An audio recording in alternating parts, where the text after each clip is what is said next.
to another edition of Boxy. Today is Wednesday. I'm your host, Frank Holder. I'm here with the comedians known as Talent and Fig, who's been in comedy for a very long time. As I always tell you guys, these comics have been in films, TV shows, festivals, toured the country, toured the world, everything. But now they're in something we call a show called The Boxy, which is about sports. So, first of all, gentlemen, how you guys doing today?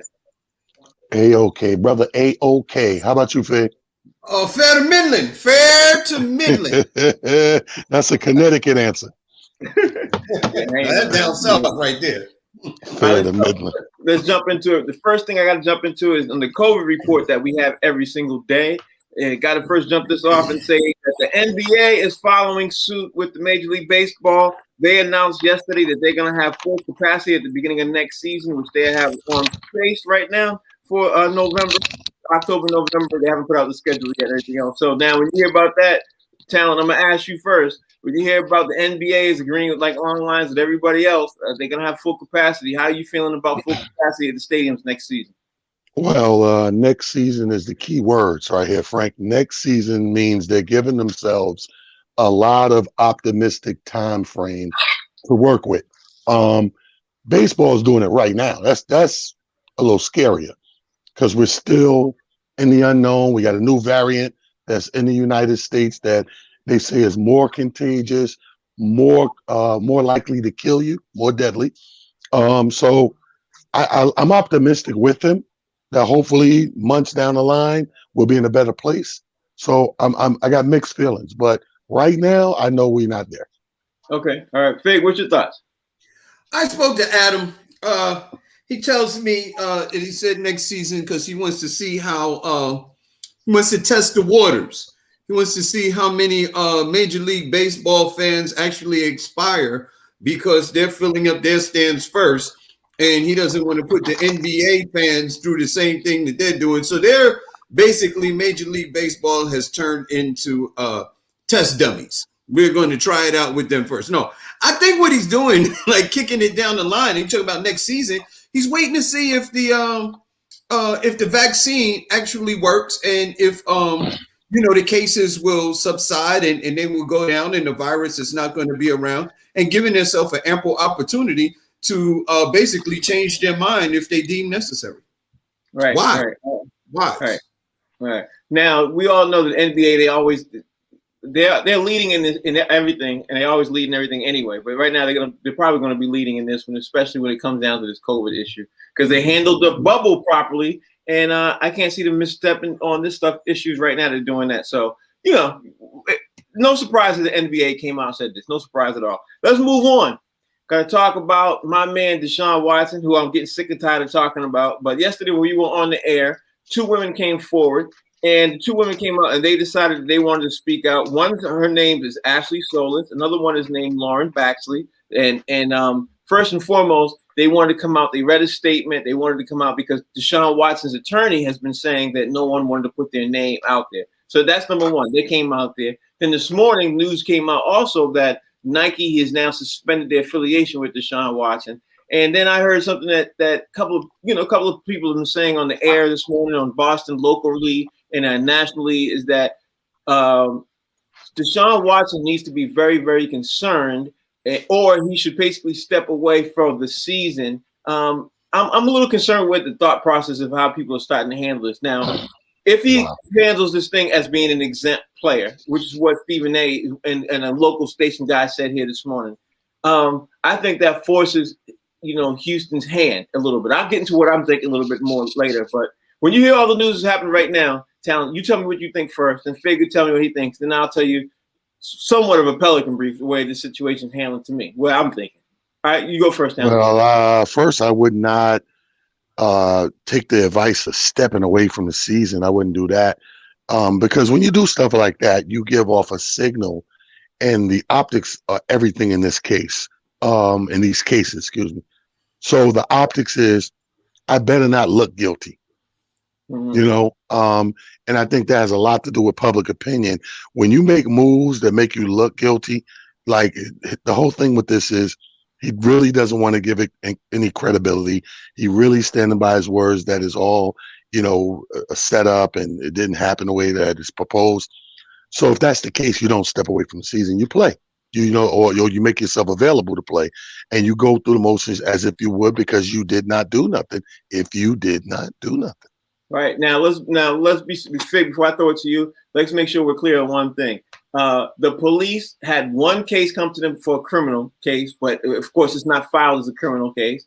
And most importantly, this is the big thing, is there are no criminal charges against him right now as we speak. Right. Even though the police stepped in on one case. There's 22 cases. It's not one criminal case. And then I heard somebody else say something this morning, Fig, that I think that you're going to find interesting too, is that I don't get massages like that. But somebody said this morning, if you get a massage and you like a person, you're going to stick with that person. You know what I mean? So you have 20. So in other words, he has 22 different ones. It's not really suspect.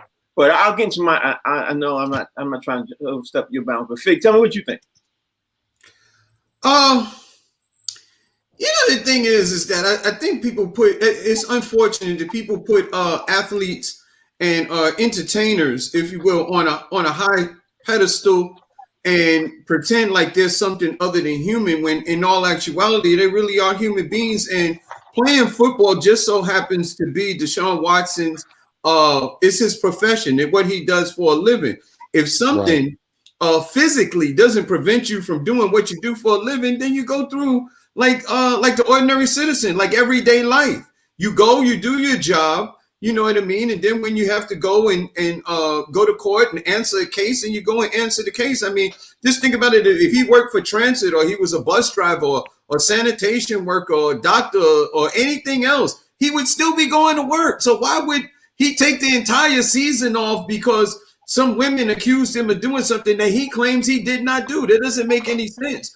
I mean, just because, look, I don't like it, you know what I mean, for many reasons. I mean, whether these women are telling the truth or they're lying, the way that it goes about, it just smells and looks very, very wrong. It looks very fishy. The timing of it is off. The participants are off. And yesterday I saw the young lady testifying. I think what they usually do, they put the person, they take the 20 victims and or so-called victims, alleged victims in the room, and you ask them all to cry, and you see which one cries the best, and that's the one you put on the stand first. I hear what you're saying, but what I meant is that if the NFL steps in, which everybody thinks the NFL is about to do any second, if the NFL steps in, they're going to place him on a player exempt list, which means he still gets paid, but he's not playing for the team. So if that happens, if the NFL steps in, right, and they force him to do that, this is what can happen, which is really unfortunate for his instance. He'll be forced to sit out, but then Houston is put into a predicament of saying, okay, we have this player now, we are paying him and he's not playing. They're now not forced to have to trade him, which puts Houston in the predicament of, obviously, they're trying to make their team better. They don't want to go into the season without their QB. You know what I mean? Especially a top caliber like that. And then on top of that, on the flip side of that, Deshaun Watson, I'm sure, wants to play football and he wants to move on to another team that he's playing. He's, being, you know what I mean? That he's working with a team that he's happy with. If he's put on the player exempt list, I'm thinking that he won't be happy. He can look a whole hell of a lot guilty if that happens. The NFL steps in. So now I threw that out there to say all that to say. Tell me what you think about that, because that's where it's headed right now. Like right now, that's where it's headed. Well, yeah, but I mean, I don't think it makes you look guilty if the NFL does it. If you do it and make you look good, like if the NFL steps in and go, hey, we're gonna do this while we investigate this or whatever, that's them. Everything he does is going to be the difference maker of the optics for him. If he goes, you know what, man, let me step back from football. Everybody like, but you're innocent. If you're innocent, you don't step back. Like, I don't stop going somewhere because somebody says something about me that ain't true. Now, if it's true, I might stop going there. Mm-hmm. Well, so the optics is in his court still. Until there's a criminal aspect to this whole situation, the optics and the favors in his court. What do you think, Fig? I think the challenge is absolutely right, but on the other hand, the thing that comes to mind is that they're trying, the attorney, which seems to be friends and neighbors with the owner of the Houston Texans is they're trying this in the court of public opinion anyway. And I don't care what the NFL does or anybody else does. People already pick sides. Either you feel he's guilty now, or you feel he's innocent now. And very little is going to happen to be able to change that. The thing that the optics that makes it very suspect is that nobody's saying that you did anything criminally. They're just saying, look, I don't like the way you treated me, and I want you to pay me extra. So they went for $100,000, and had he paid $100,000, then there would have been no victim. Then this young lady would have felt completely fine about whatever it is that she said that happened to her. For $100,000, this all goes away. $100,000 for that first person, she goes away. But then, it doesn't mean that the rest of the cases would have stopped. That's number one. Well, see, but there wouldn't have been a case. She was the first person. She's the first person. And then number two, here's the big thing, is that he said no up front with the $100,000. He's like, no, I'm not paying. And it's just $100,000. Let's be honest. The money he has, that's his interest. So to me, it's proven along the lines that he's not going to have his name smeared because he feels he didn't do it. You know what I mean? If you're guilty, if somebody says, listen, and you're making, $25 million a year, and you're guilty, and somebody says, listen, you need to take care of this, pay me $100,000 or I'm going to the press. You would tend to think that a person would normally do that if you're guilty.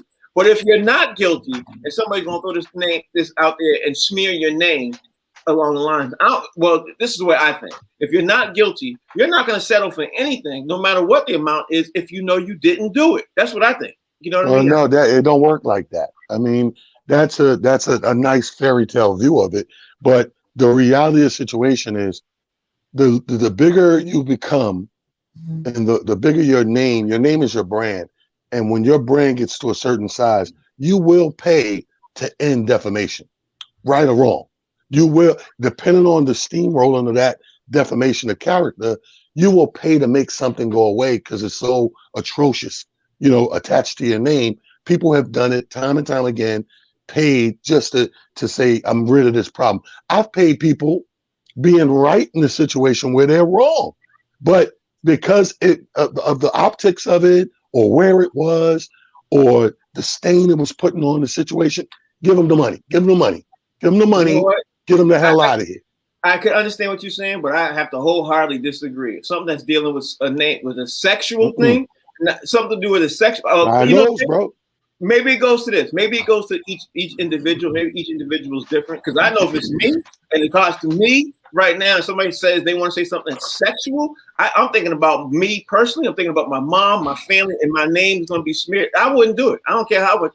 It could be $10. I'm not doing it. I'm not doing it. You have to do it. Okay, I'm going to give you a perfect example. Look at Michael Jackson. The first time when he paid out, because his lawyers told him, dog, this is going to be in the media for years.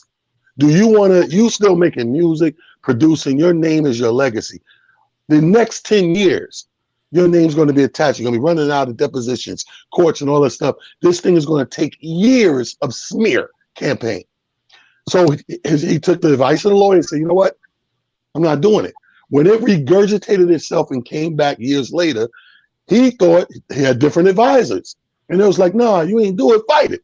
And that thing right there did so much damage, even at the end of that, when he didn't get found guilty and prosecuted and all that stuff, the damage that it did for the amount of time that was out there, you can't tell me some people are not going to pay to not have that done. Okay. You can't tell me. That's a horrible example. No, it's not. It's about somebody paying something off. Let me finish. Let me tell you. How is that horrible? All right, let me tell you why I think it's horrible. Because a lot of the instances that they showed and a lot of things that they rolled out, he did look like he did that. He did. Don't matter. You're getting off the point, Frank. That's not the point. The point is, you said, this is how we got here. You said, no, if you ain't do it, no, you ain't gonna never pay it no matter what. That's not reality based. That's what I'm saying. So I gave you an example of somebody who thought the way you thought second time around, and exactly what his legal team told him the first time when he paid to hush it up. He went about his business. He sold millions and millions of more records. more videos. He was still iconic. But the second time that he went with what you thought, that brought it to a halt. Okay, but the precedent, the thing at the beginning of this, the whole thing I said at the beginning of this point was one simple fact. If you're not guilty, you fight it. If you're guilty, hey, and you said what you said. I think he did what he did because he said, hey, okay, I'm going to do this. And he took it to court thinking Frank, he was fight. let me interject. Let me interject. And I'm going to tell you this. Whether you're not guilty, whether you're guilty, as soon as it makes the public, everybody already forms their opinion. The first time he paid and it supposedly went away, but the accusation was already out there. Then once you pay, then other people come along and be like, well, listen, just because he paid that time, maybe he'll pay this time. And if you fight it, which he did the second time, and he was found not guilty, then they called him guilty anyway. Right now, there are people still to this day. Michael Jackson's already been dead and gone. He's never been convicted of anything. People still to this day call him a pedophile. So I just gave you two examples with the same exact person. The first time he paid, the second time he didn't pay, he gets and he still came out as guilty. Still, he gets it. Here's the thing. The thing with Sean Watson, even if he would have paid this young lady, if he pays them all, there's still people in the media, since this thing came out, they're going to say that he's guilty because the sheer volume of people that's attached to the case. It just is what it is. As soon as you put that out in the media, and as soon as you put an accusation out there, this is the United States of America. You're a black man. You're already guilty as soon as you come out of your mother's womb. All somebody got to do is make an accusation, and some of those women either are Caucasian and look like they're Caucasian. He's already going to be guilty. Let's agree to disagree, especially with the Michael Jackson issue, because I'm just to this day, I'm gonna think that not only did he look guilty, he was never seen dating a lot of women at all. He hadn't been before that. He had an amusement park of kids around him. He had, just like that Cat Williams joke when he kept saying, you know, Cat Williams put it perfectly. You know, men do a lot of things for women. You know what I mean? You know, when you come over to my house, you're going to see stuff like, he said it perfect. He said, I have silk sheets. I have silk spread, stuff like that for my house. Not for me, because women do. You know what I mean? And then he said it perfectly too. He said, when you're trying to impress certain people, you do certain things for those people. All the stuff that Michael Jackson had was stuff surrounding kids. All about kids. Frank. So first of all, you're a married man, right? Yeah. So was Michael Jackson. So you can't say Michael he Jackson had no girls after the situation. He got married though. He was married and he dated several women. Everybody knows that. But that's neither here nor there. Let me put this question to you this way. I'm gonna come from a different angle and see what you think. Given our argument back and forth of paying guilty or not or whatever, do you think in your heart of hearts, if we had a crystal ball in the beginning of this thing before it steamrolled, and they told Deshaun Watson, it's going to be 25 women. I know it looks like one right now. It's going to be 25 with cases, and you have had interaction with these masseuses, these 25 women. Give me the 100,000, and I can guarantee you, you won't deal with none of the 25. Or is this one case scenario where he stood his ground and said, me against this one woman, I'm not paying you, prove it. Now, if he had a crystal ball and had that option, to avoid the stain, you still think no one would pay that off knowing what's coming? That's a ridiculous thing, because of course anybody would if they knew 25 women were going to come across. But that's my point to you, because you just said no matter what. You said no matter what, if you're innocent, you keep fighting it no matter what. I just gave you a hypothetical that if you knew the future and you knew it was going to steamroll into this thing we're talking about, would you now pay the $100,000? That's a legit question. Yeah, it is. It is. And in the same thought process, I can't speak for Deshaun. I can't speak for him in that, because it's about character. Everything about this is about individual characters, right? It's about how you are. Yeah. Me personally, You could have 50. You could have 100 people come up and throw it.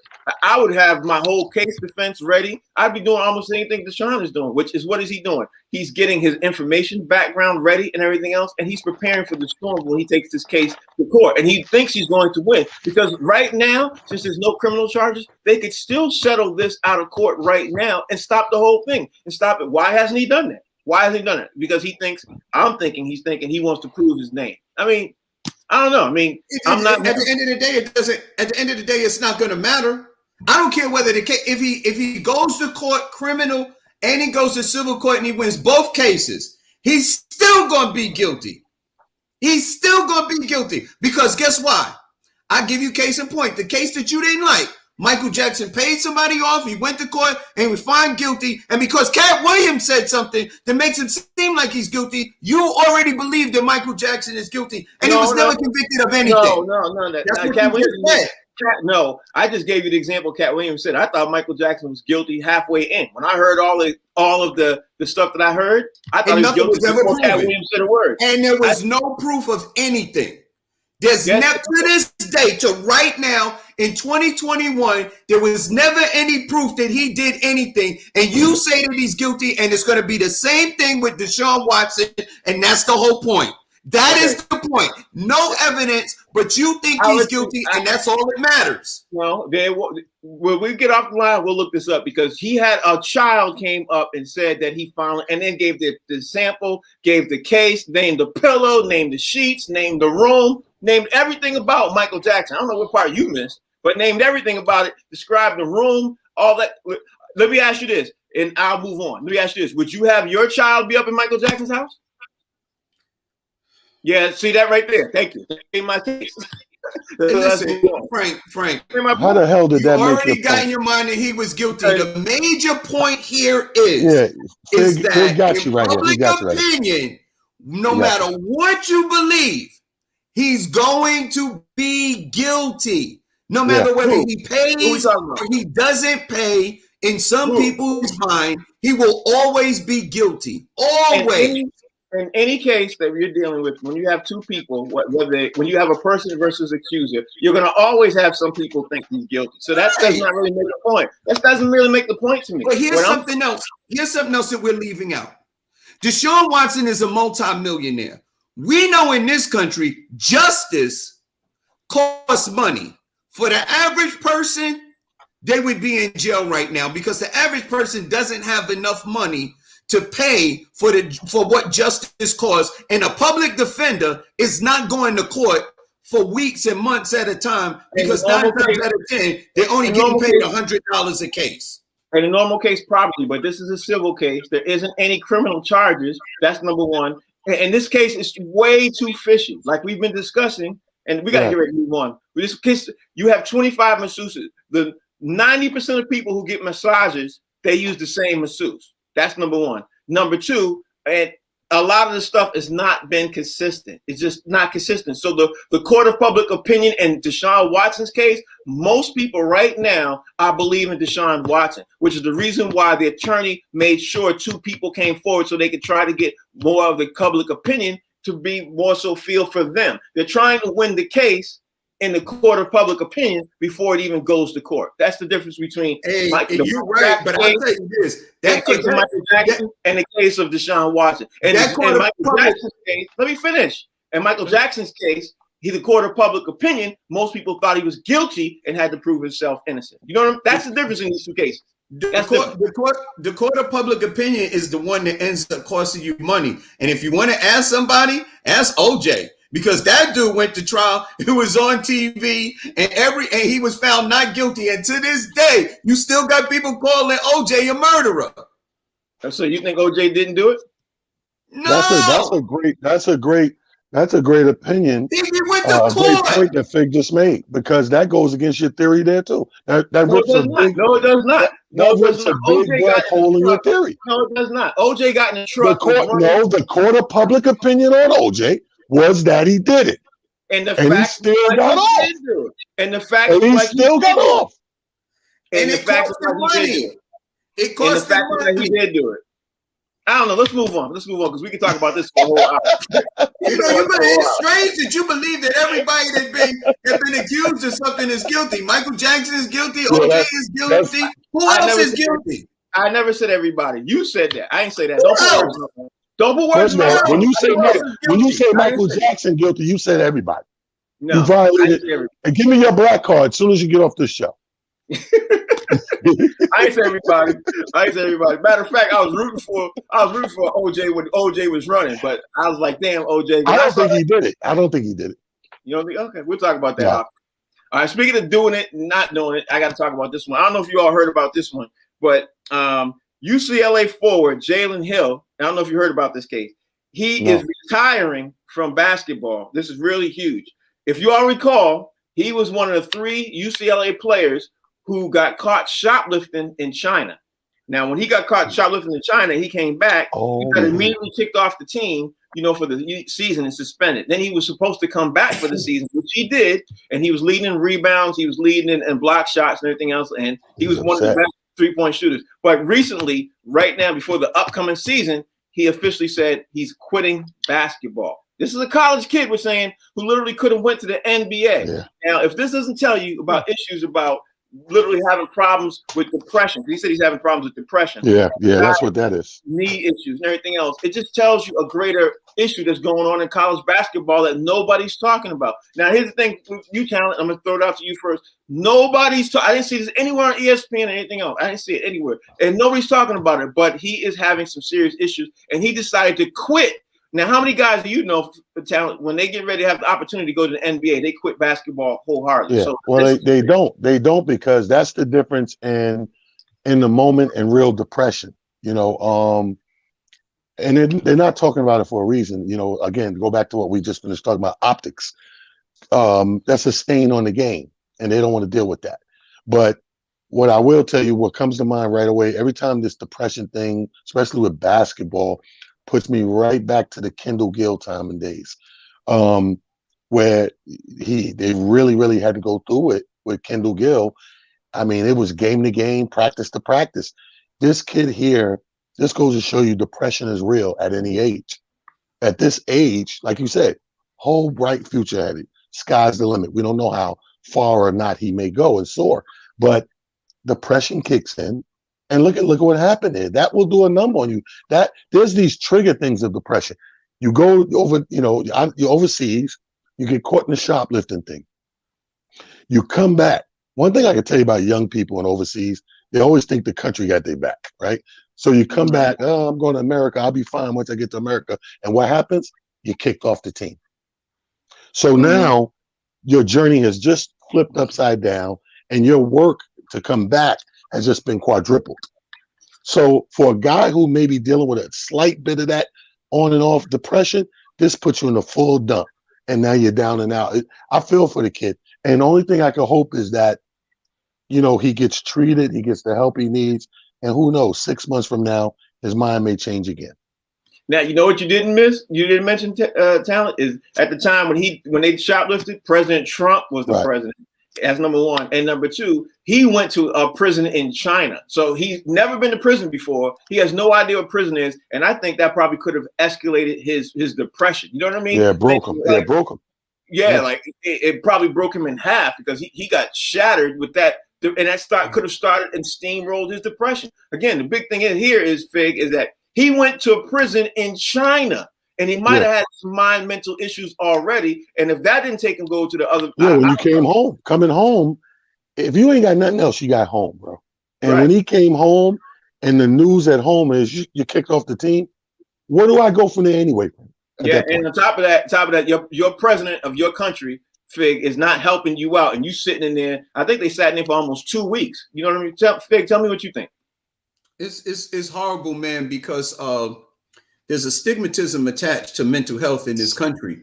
So I think about players like Delonte West, that was a player with the Cleveland Cavaliers, was found on the street. Dallas owner Mark Cuban ended up going to get him and getting him some help. Kevin Love said that he was having some mental issues. This kid is young, but there's something else that I thought about.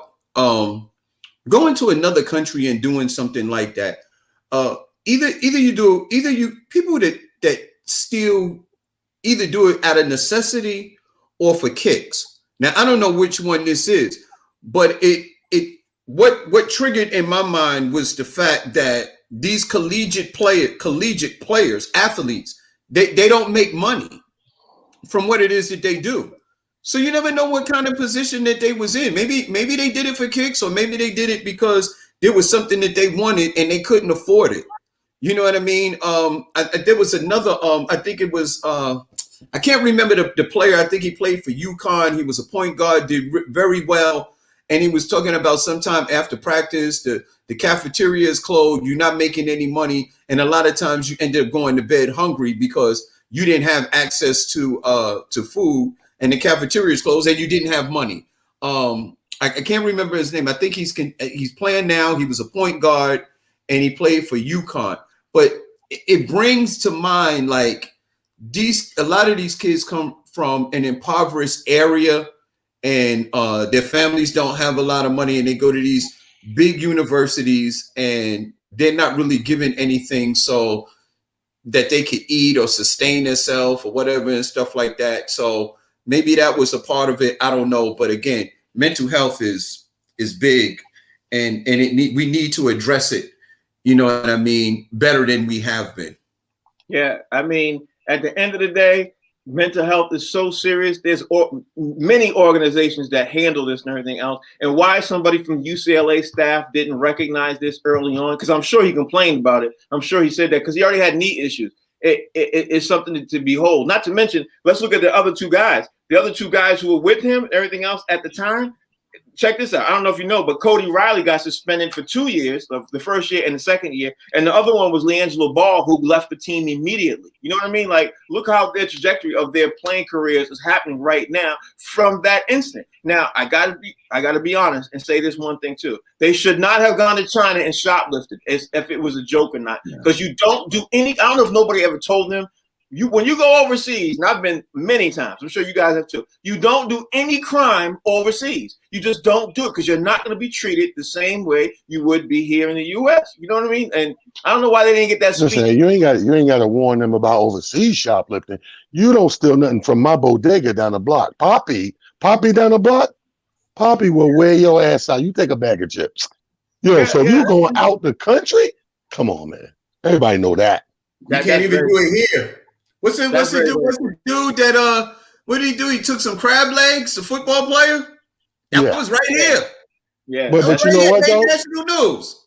You know what though? To be honest with you, you don't do any crime, but we obviously know you shouldn't do it. But we also know that most criminals do what they do because they never think about getting caught. Mm-hmm. People who do things, they don't think they're gonna get caught. So when you ask 9 out of 10 criminals, now why would you do something stupid like that, man? They never have a lock on that door, or nobody's ever in there, or they already, you know what I mean? They don't see it going wrong. And the thing is, in China, all three of them didn't get caught. Only one got caught, and then he was like, "Yo, they got us." Yo, they caught us, yo. You know what? You know, to add insult to injury in that case, the worst part was, you was right. When it happened, Trump was in office. The bail was $400, but Trump was holding up those $400 stimulus. Remember everybody was waiting on that $400. Remember? You know, the funny thing is, the real thing is, and the funny thing is one person really did get caught, but they arrested all three because they were together. Now, imagine three of us went out and we were in China, and Talon, you decided, let me get some candy. Oh. You walked out of it. I'd want to murder you when we got out. First of all, I'm not going to be the thief. You know. Me neither. First of all, we know we're going. Second of all, I'm snitching. I want to murder you. I need y'all to understand the type of guy I am.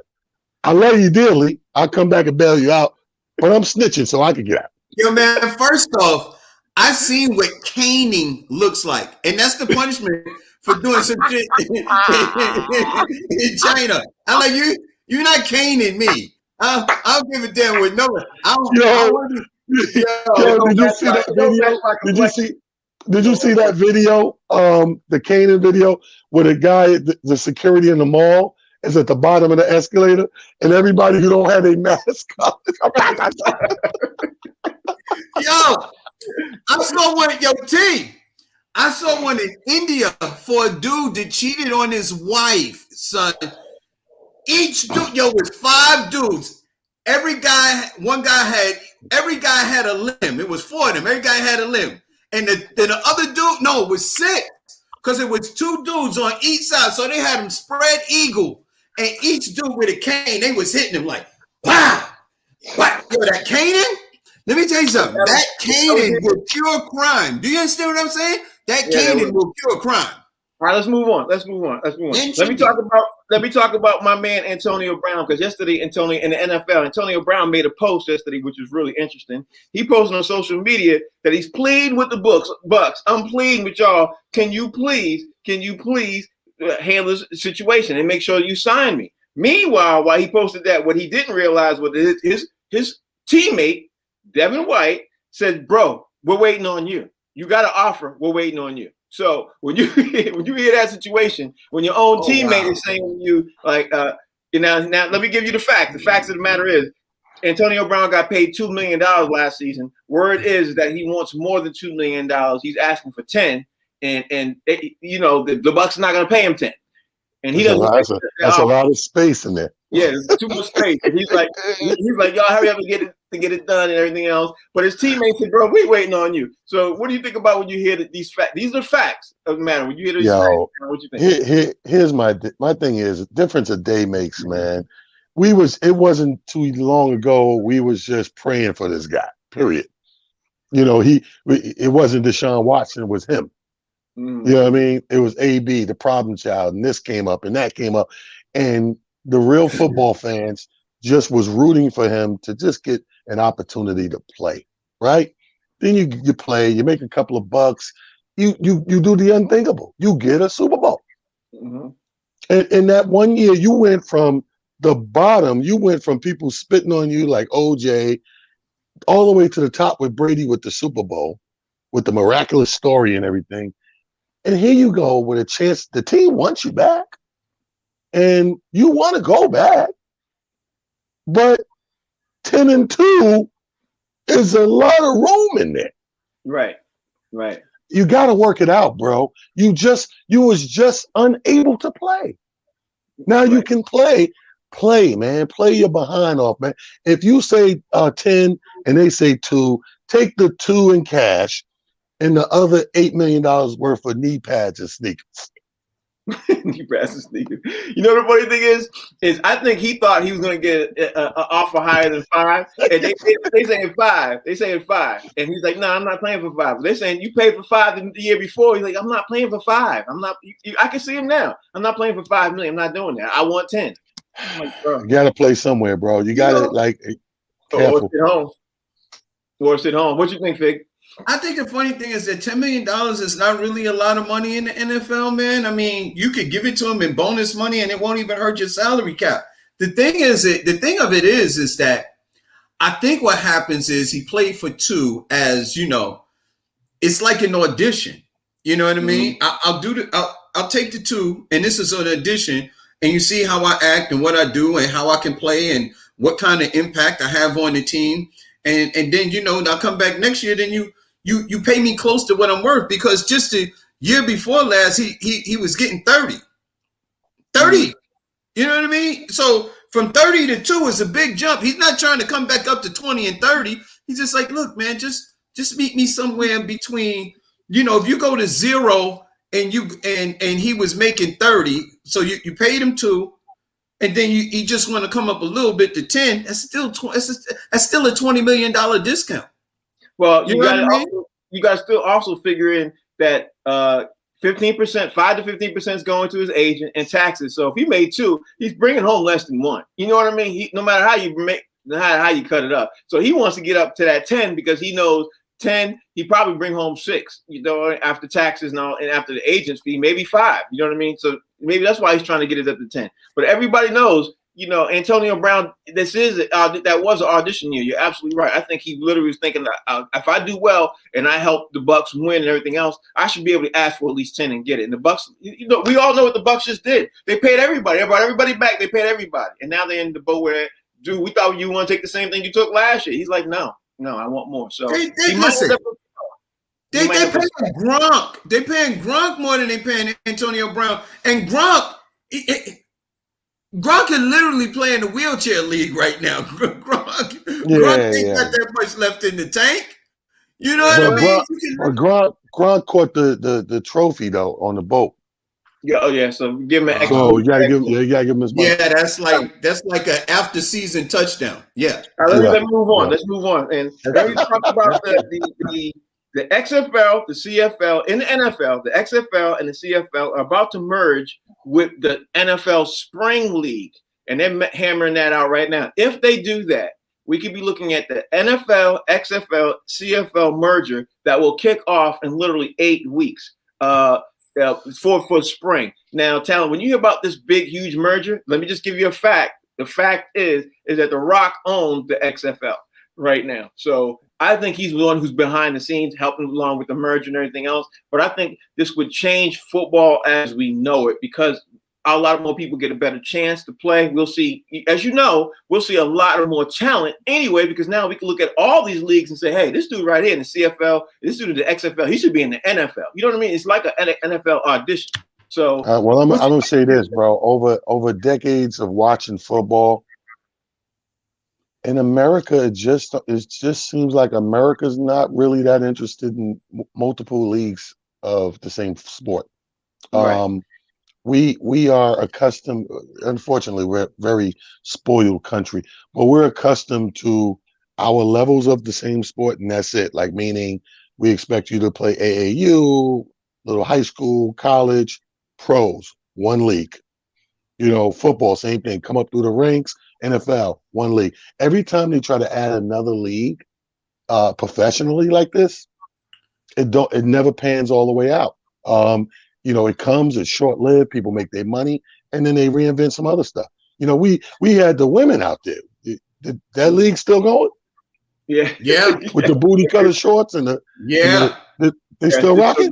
Yeah. Look at that. Look at this goes to show you America's not interested in multiple football leagues. These women are damn near naked. Yes. And none of us caught one full game. Come on, what's wrong with us? None of us even watched the game. I got it on. I got it recorded. So, Fig, what you think about what I just said? I think it's big, man. I think, you know what I think, Frank, because the NFL really doesn't they don't scare and they don't intimidate. The NFL is just like, yo, this is us. Can't nobody compete with us. But I think what happened when the XFL and the CFL got together, I think it became like formidable. You know what I mean? And it probably got a lot of traction, which made the NFL decide that that they may want to partner with this entity, because say me, you, and Talent put together a league. You know what I mean? And it was going to be an NFL. We're going to get some players, and we had some backing or some money behind us. I think the NFL would have ignored us. So I think that Dwayne Rock Johnson and the XFL, CFL, I think they were about to make some noise, and the NFL didn't want the competition. So in order to make the competition go away, he said, well, we'll partner with you and make it a big thing, make it a big entity. It seems as though the fact that the NFL got involved is that the powers that be see some kind of future in it, and that it could possibly be profitable. Yeah, because The Rock is involved. At the end of the day, he's got a huge social media following and keeping everybody interested. Let's talk about the NBA real quick.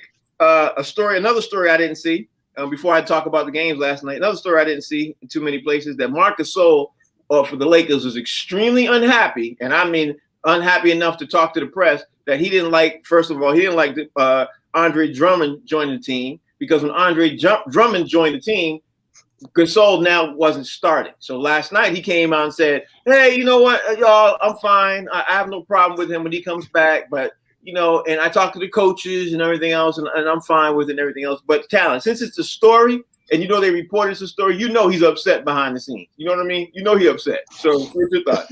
I told you. These are grown ass men. But I told you, when they say he's gonna start, here goes the problems. Trouble in paradise. Couples retreat. I'll tell you right now, when you do that, that's a major move. Marc Gasol is nothing to sneeze at. The guy has made his bones, above and beyond, and he is, to him and his credit, he's Marc Gasol. So when you bring in it, let's face it, Drummond is still building and rising. Has he got to the point of a Marc Gasol yet? No, if you look at the numbers, not really. But he has all the potential that needs to get there. Problem is, when you say, okay, now you sit your ass down, he going to start. You can't get no more disrespectful to that man. I mean, we all understand why, except for the person who has to sit ass down. Mm-hmm. Right. So I feel his anger. I feel his pain. And I agree with you. You can tell, you got to read between the lines. He's upset. He's extremely upset. Hey, he's upset. Yeah. The funny thing is, man, the deal is that it really depends on what you need. Like last year, the Lakers had JaVale McGee, they had Dwight Howard and AD. So one series, Dwight Howard didn't even play. Like he didn't play the whole series, and I don't think JaVale McGee did that much either. It depends on the team that you're going against and what you actually need. Marc Gasol still to this day is a finesse player. He's a big man, but he's a finesse player. He's more along the lines of an Anthony Davis. Anthony Davis is not a bruiser by any stretch of the imagination. He's not a banger in the paint. You know what I mean? Which Andre Drummond is. And there's going to be some people that you're going to go against where you're going to need a Andre Drummond. You're going to need a banger. You're going to need a bruiser in the paint to get rebounds and stuff like that. So it depends on, who you put on the floor, what is going to be necessary for your big man. Are you going to need somebody to stretch the floor or be able to knock down three-pointers and mid-range shots, or are you going to need a bruiser? And according to, the need of the team, that determines who plays and who doesn't play.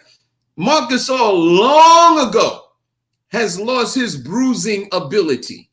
You know what I mean? And that's what Andre Drummond is. So, I mean, it is what it is. I really think it comes down to the need of the team and who they're playing at the particular time. Before the show, I had so much I wanted to cover, but the show time is winding down. Let me just say this real fast and talk about one other thing. I know you guys happened to see DeMarcus Cousins last night. He joined the Clippers on that 10-day contract. He came in last night in the game, and he balled out last night. Of course, PG came up, and he said what he said, which is basically along the lines of, we need him, and he balled out. We love him, everything else. We hope he stays. Since he got the co-sign of PG, I'm thinking they're going to pick him up for the rest of the year, talent, and I'm thinking he's probably going to be a great addition for the team. What you think? I'll tell you that. That 10 days, he's going to turn it into a season. I said that going in. I knew that because these guys all ball together, and all he needs, Boogie just needs healthy. If Boogie's healthy, he could compete with the best of them. And it's a team that don't need 40 minutes. Right. We need Boogie in these 10-minute spurts when we need him. And if he can give us that, every now and then, a busy game for Boogie on that team would be a 25-minute game. Mm-hmm. If we could keep him at these minutes and he come in, and more importantly, the minutes will help him stay healthy, sky's the limit, bro. I think he's there to stay. Yeah, I think he gave him 12 minutes last night. He did really well. He balled out. So what you think, Fig? Hey, man, listen, it was arguably that DeMarcus Cousins was possibly the best center in the NBA before his injury. And then when you think about it, at the very least, he was top 3. And at like Talon said, if he's healthy, he's still that dude. He's another one. Now, here's the thing. You take a Boogie Cousins and you know what you have? You have a Marc Gasol and we were just talking Andre Drummond rolled into one because Boogie can bang and he has a finesse game. So you get the best of both worlds with a Boogie. If you need somebody that can bang in the paint, Boogie can do that. If you need somebody to finesse and take a mid-range or a three-point shot, that's Boogie Cousins. So you put him on that team, he's a great addition. And I'll tell you this, I think if they have any practices or anything like that, Zubac will grow exponentially by being able to have a Boogie Cousins on the team, because there's a lot of stuff that he can add to his game and that he'll be able to learn from a Boogie Cousins. A couple of other NBA stuff I'm going to have to put off to tomorrow because some news just dropped that Tiger Woods was officially driving the LA Sheriff, officially driving 84 to 87 miles per hour in a 45 mile per hour zone. The Wall Street Journal just released a statement saying that it looks like that he fell asleep at the wheel while he was driving, because he was driving 84 to 87 in a 45 per hour zone right there. And looks like that they're not going to move forward filing charges, but it looked like he mistook, either he fell asleep. The CNN is saying either he fell asleep or he likely mistook the gas pedal for the brake. That's what the CNN is saying. Tell me, when you hear that about Tiger, you got 60 seconds. Tell me what you think. I think you need to stay awake. I think you're a grown man. You're a grown man. Take power naps. I think you need to learn how to drive. What you think, Fig? Yo, man, that's hilarious. The thing is that, yo, man, I don't know anybody. You know, the United States, man, we got these speed limits, man. I don't know anybody that drives the speed limit, especially in Los Angeles. Nobody drives the speed limit down in LA and California. They don't drive the speed limit, and I don't care what nobody says, but I'll tell you this. He may have been going 87, 88 miles per hour, but that was an unusual spot where he got caught. There was a curve there, and on that curve, there's been said that is a spot where they've had several accidents at that particular spot. And he just got caught up, man. He was in a hurry. He was on his way to an appointment to shoot some kind of commercial or something like that. He probably got reality show, and lost control of the vehicle. Yeah, he had a show he was working on. This story would be so much more interesting if there was a girl in the car. And, or somebody just pressed charges. You know what I mean? And somebody said he was getting a massage. DWH. How do you know there was no girl in the car? We wasn't there. Listen, they would have reported that. Driving while getting Tell everybody out there how they can follow you, Talent. We got to roll up out of here, bro. Hey, you can find me at tigerwoods.com. I'm on Twitter at It's Just Comedy. King Talent on Facebook and Talent the Comedian on IG. Check me out every day. Something live going on the platforms. Great. Yeah, man, you can follow me at on Talent's platform or Comedian Fig. And I'm looking at you two guys. I think I got to get my edge, man. I got to get my Just for Men or some stuff up. But Monday through Friday, baby, you can find me on the box seats 1 to 2 p.m. Let me tell you something. This is the best damn sports show on TV because we talk about everything. Tell your mama. All right, well, we got to get ready to roll up out of here. The show's called The Box Seats. The channel's The Humor Mill. You know how to get down with it. If you don't, you got to. It's available everywhere. You can download it on everything, on all platforms. Call your cable service provider. Get them to add the channel too. We'll be back tomorrow. Same bat time, same bat channel. See y'all.